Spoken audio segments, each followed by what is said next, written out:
তে ড্রয়িং রুমে সোফায় বসেছিল। তার মন খারাপ। মনটা কখনোই ভালো হয় না।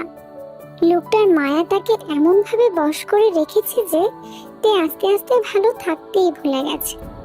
বেহায়া হয়ে গেছে একদম। তার বিয়ের কথা যতবার মাথায় আসছে ততবার পায়ের কাঁপন বেড়ে যাচ্ছে তার। কোথাও লুকিয়ে ফেলতে ইচ্ছে করছে তাকে।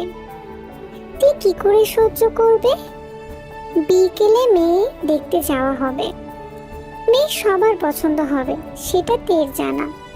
তারপর জঙ্কুকের সাথে বিয়ে হয়ে যাবে। মেয়েটা জঙ্কুককে টাচ করবে, জঙ্কুকের সাথে থাকবে।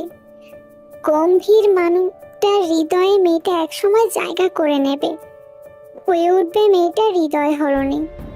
আর তে সারা জীবন হতাশা নিয়ে বেঁচে থাকবে।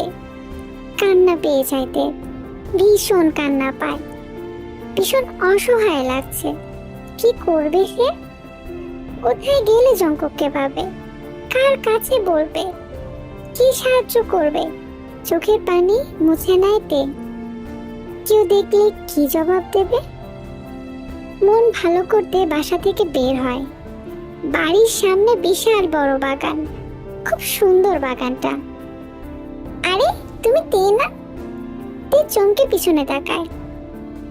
জঙ্কুকের সাথে একটা ছেলে বাইরে থেকে আসলো মনে হচ্ছে।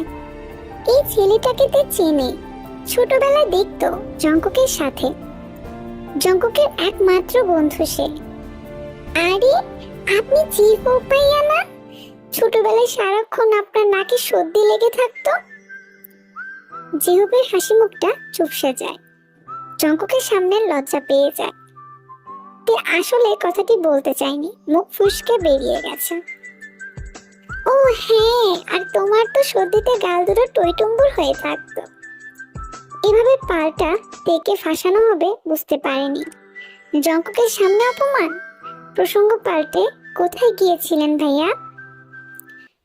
বন্ধু আমার বউ দেখতে যাবে, তাই পার্লারে নিয়ে গিয়েছিলাম, মস্করা করে বলে যে হোক। সত্যি সেলুনে গিয়েছিল। মেজাজ বিগড়ে যাইতে জেহুপের দিকে এক পলক তাকিয়ে চলে যায় সে। বেছে বেছে সব থেকে বড় আম গাছে উঠে পড়েতে। ছোট থেকেই আম গাছে উঠতে পটু সে। জ্যৈষ্ঠ মাস, গাছে পাকা আমগুলো তের দিকে তাকিয়ে আছে। তে আম খেতে থাকে আর কাঁদতে থাকে। মনে মনে জঙ্কুককে হাজারখানা গালি দেয়। জঙ্কুক নিজের রুম থেকে তেকে দেখতে পায়। বিরক্তি সুরে বলে ওঠে, একটা মানুষ কতটা ইডিয়েট হলে এত বড় গাছে উঠতে পারে। জঙ্কুক বেলকনিতে আসে। ওখান থেকে নেমে এসো ইডিয়েট। হঠাৎ জঙ্কুকের ধমকে চমকে ওঠেতে। আমের আটি পুরোটা ঢুকিয়ে ফেলেছে রসে, সেটা ফেলে দেয়। গাল ফুলিয়ে বলে, নামবো না। আপনার কি? আমি আসলে চাপকে চাপকে নামাবো, স্টুপিড। জঙ্কুকের ঠান্ডা ধমকে সে নেমে আসে। লোকটা পাষাণ, ভীষণ পাষাণ। বিকেলে সবাই মিলে বের হয়। জঙ্কুক যেতে চায়নি। মায়ের জোড়াজুড়িতে যেতে বাধ্য হয়েছে সে। গাড়িতে জঙ্কুকের পাশেই তে বসেছে। অবশ্য ইচ্ছে করে বসেনি, পরিস্থিতির চাপে পড়ে বসতে হয়েছে। সুগা ড্রাইভ করছে, তার পাশে জিমিন বসে সিমিকে নিয়ে কোলে। জিজু, আমি বিয়ে করব। হ্যাঁ করবে তো, রাজপুত্র এনে দেব তোমার জন্য। আমার এখনই বিয়ে করতে মন চাইছে। জিমিনের দিকে এক পলক তাকায় সুগা।